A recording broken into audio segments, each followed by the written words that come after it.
के घराने के अनुसार उसने 12 पत्थर लिए। अब ध्यान से सुनिएगा मैं क्या बोलना चाहता हूं। जब तक दाऊद राजा था 12 गोत्र थे, जब तक उसका बेटा सोलोमन राजा था 12 गोत्र थे।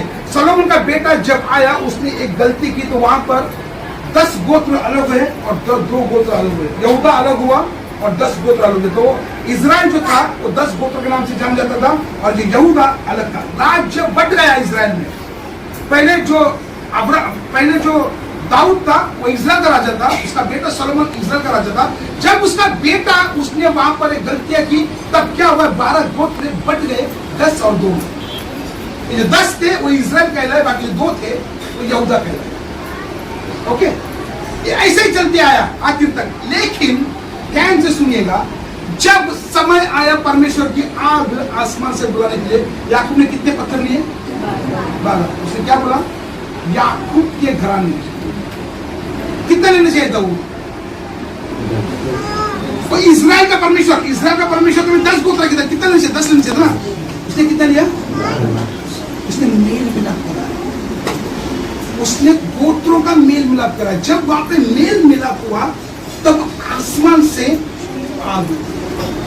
परमेश्वर मेल मिलाप करने वालों के लाइफ में काम करता है। समझ में आ रहा है? अरे अगर उस वक्त इजराइल मतलब 10 गोत्र थे, बाइबल इस प्रकार से बोलते हैं याकूब के घराने के अनुसार इजराइल के उसने 12 पत्थर लिए। इजराइल का 10 पत्थर होना चाहिए था, उसने 12 पत्थर लिए। वहां पर उसने मेल मिलाप कराया। जब मेल मिलाप कराया परमेश्वर को उसकी वो ईमानदारी भाई, और उसने आसमान से आग भेजा और वहां पर बलि एक्सेप्ट की। अगर आपके जीवन में आप छुटकारा को पाना चाहते हो, अपने लोगों के साथ मेल मिलाप, आपके लोगों के साथ मेल मिलाप करो। वो लूका 2:52 इस प्रकार से कहता है कि परमेश्वर बुद्धि और शरीर में डील डॉल से बढ़ता गया, मनुष्य परमेश्वर के अनुग्रह में।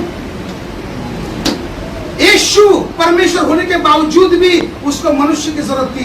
तो आप और हम मनुष्य, हमें जरूरत नहीं पड़ेगी। अब मुझे यहाँ पे आने के लिए नहीं समझ रहा था, मैंने जॉय को फोन किया। जॉय वहां पर आगे मुझे पिक करने के लिए। अगर मेरे जॉय से अगर संबंध अच्छा नहीं होगा तो मैं आप आप बताइए।